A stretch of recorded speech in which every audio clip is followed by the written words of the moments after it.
Hello ನಮಸ್ಕಾರ ಮತ್ತೆ ನೋಡಿ ಸ್ವಾಗತ ಅಂತ ಹೇಳ್ತಾ ಇವತ್ತಿನ ವಿಡಿಯೋದಲ್ಲಿ ನಮಗೆ ಶಾಕಿಂಗ್ ನ್ಯೂಸ್ ಅದೇನಂತ ವಿಡಿಯೋದಲ್ಲಿ ಹೇಳ್ತೀನಿ. ಅದಕ್ಕಿಂತ ಮೊದಲು ಈ ಚಾನಲ್ ಹೊಸಬರಾಗಿದ್ದರೆ ಈ ಕೂಡಲೇ ನಮ್ಮ ಚಾನಲ್ ಸಬ್ಸ್ಕ್ರೈಬ್ ಮಾಡಿಕೊಳ್ಳಿ, ನಿಮ್ಮ ಫ್ರೆಂಡ್ಸ್ಗೂ ಶೇರ್ ಮಾಡಿ. ಶಿಕ್ಷಣದ ಬಗ್ಗೆ ನಿರಂತರ ಮಾಹಿತಿಯಾಗಿ ಈ ಚಾನಲ್ ಸಬ್ಸ್ಕ್ರೈಬ್ ಮಾಡಿಕೊಳ್ಳಿ, ನಿಮ್ಮ ಫ್ರೆಂಡ್ಸ್ಗೂ ಶೇರ್ ಮಾಡಿ. ಈಗ ಬಂದ ಸುದ್ದಿ, ಶಿಕ್ಷಣ ಇಲಾಖೆಯಿಂದ ಸುದ್ದಿಗೋಷ್ಠಿ.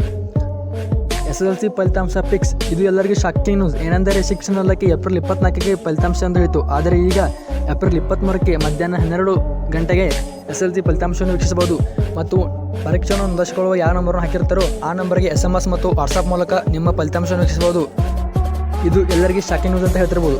ಶಿಕ್ಷಣ ಸಚಿವ ಮಧು ಬಂಗಾರಪ್ಪ ದಿಢೀರ್ ಸುದ್ದಿಗೋಷ್ಠಿ ಮಾಡಿದ್ದಾರೆ. SSLC ಫಲಿತಾಂಶ ಏಪ್ರಿಲ್ 23ಕ್ಕೆ ಎಂದು ಅವರೇ ಸ್ವತಃ ಹೇಳಿದ್ದಾರೆ.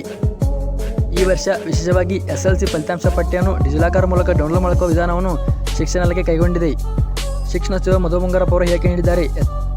ಮತ್ತು ಈ ವರ್ಷ ಪ್ರತಿ ವರ್ಷದಂತೆ 625ಕ್ಕೆ 625 ಅಂಕಗಳು ಇರುತ್ತವೆ. ಹಿಂದಿ ವಿಷಯಕ್ಕೆ ಅಂಕಗಳು ನೀಡುವುದು ನಿರ್ಧಾರವಾಗಿದೆ. ಫಲಿತಾಂಶ ಬಂದ ಮೇಲೆ ಅದನ್ನು ಹೇಗೆ ಚೆಕ್ ಮಾಡುವಂತ ನಾನು ಮುಂದಿನ ವಿಡಿಯೋದಲ್ಲಿ ತಿಳಿಸ್ತೀನಿ.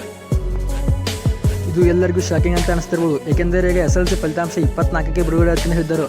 ಆದರೆ ದಿಢೀರ್ ಅಂತ 23ಕ್ಕೆ ಘೋಷಣೆ ಮಾಡಲಿದ್ದಾರೆ. ಪರೀಕ್ಷೆ ಬರೆದ 8 ಲಕ್ಷಕ್ಕಿಂತ ಹೆಚ್ಚು ವಿದ್ಯಾರ್ಥಿಗಳಿಗೆ ನಮ್ಮ ಚಾನೆಲ್ನಿಂದ ಆಲ್ ದ ಬೆಸ್ಟ್.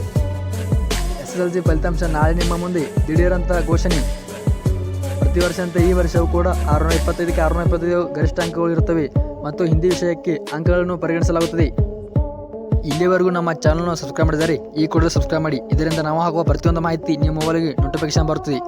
SSLC ಫಲಿತಾಂಶ ನಾಳೆ ಬಿಡುಗಡೆಯಾಗುತ್ತಿದೆ. ಇದು ವಿದ್ಯಾರ್ಥಿಗಳು ಮತ್ತು ಪೋಷಕರಿಗೆ ಸಂತೋಷ ಸುದ್ದಿ.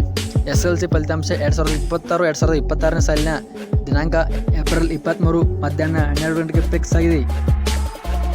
ಶಿಕ್ಷಣ ಸಚಿವರು ದಿಢೀರ್ ಅಂತ ಸುದ್ದಿಗೋಷ್ಠಿಯನ್ನು ಕೈಗೊಂಡಿದ್ದಾರೆ ಮತ್ತು ಈ ವರ್ಷ ಪಾಸ್ ಆಗಲು ಗರಿಷ್ಠ ಎಷ್ಟು ಅಂಕ ಪಡೆದಿರಬೇಕೆಂದು ನನ್ನ ಯೂಟ್ಯೂಬ್ ಚಾನಲ್ ಹಾಕಿದ್ದೀನಿ. ಅದನ್ನು ಕೂಡ ವೀಕ್ಷಿಸಿ ನೋಡಿ ತಿಳಿದುಕೊಳ್ಳಿ.